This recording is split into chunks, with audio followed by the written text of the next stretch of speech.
This is not funny at all. I got some pussy jokes too I could do, but I just...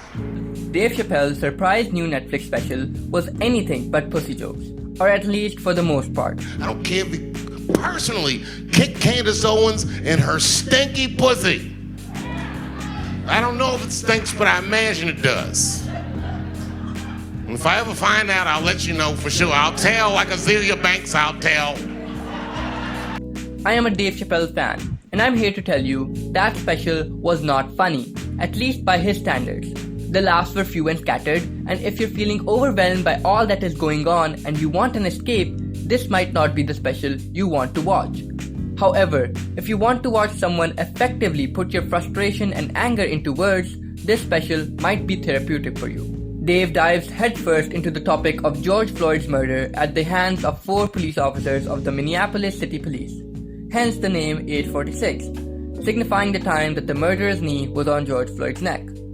The special was shot on 6th June, when protests around the world were at their peak. As Dave takes the stage, a text appears announcing 87 days since Dave Chappelle last performed on stage. Of course, due to the ongoing pandemic, Dave could not have had the opportunity to refine his set, and he apologizes for that in the description on YouTube. The video has a note that reads, "Normally I wouldn't show you something so unrefined. I hope you understand." Dave recognizes this is not normal, and the entire special is just so raw.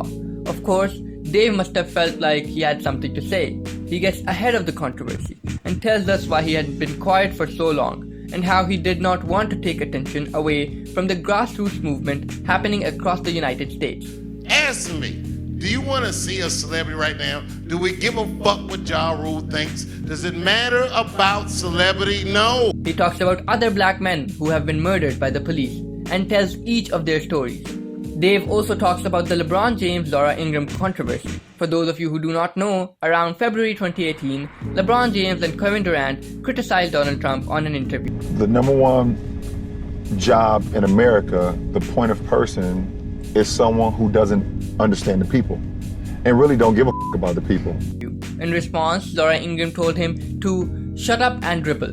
Dave tells us about his thoughts on Laura Ingraham and his admiration for LeBron. LeBron James once said something about racism, and Laura Ingraham, which I will say publicly, anywhere, anytime, is a cunt. Tell him I said it. I think you might have seen this often, but when black celebrities talk about racial injustice, people like to bring up the wealth they have accumulated to suggest that they are free of racism. Of course, this isn't true, and Dave gives us a hint right here. The cop that murdered John Crawford pulled me over the night before and let me off with a warning. I found a very interesting but long Twitter thread about this exact story. I am not going to read all of it because this video is already too long and I don't want to bother my family and friends who happen to be the only people to watch these videos. I support you, but boy, if y'all don't shut the fuck up. If they are watching this, thank you for your love and support. You're instrumental in keeping this channel alive, and to show my appreciation, I will only read half of this thread. So basically, Kenny DeForest talks about this one night that Dave Chappelle was performing at a comedy club. He was asking people for topics to speak about, and he had a joke for every topic. 15 to 20 minutes in, someone suggests he talk about police brutality. This was around the time that the police officer that killed Eric Garner was not indicted by a grand jury.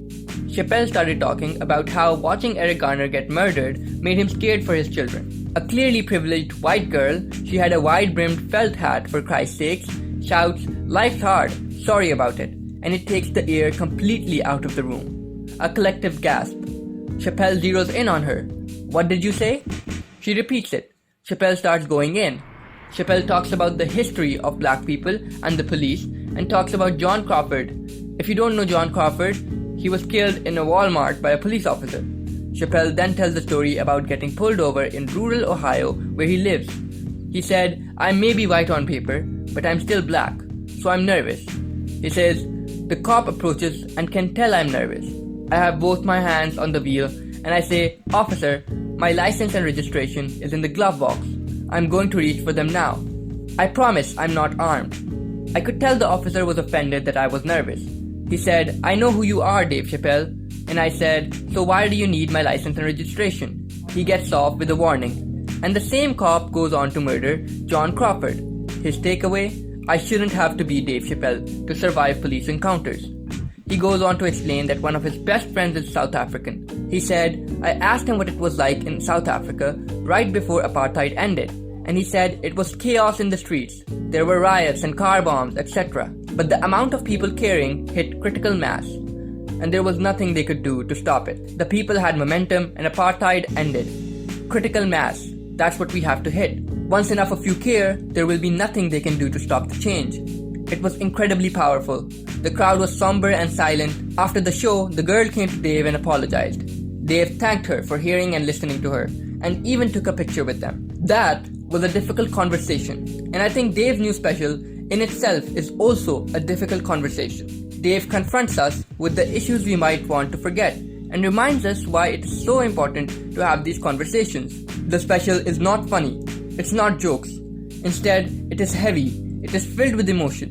It makes you think, and the special could very easily be a speech.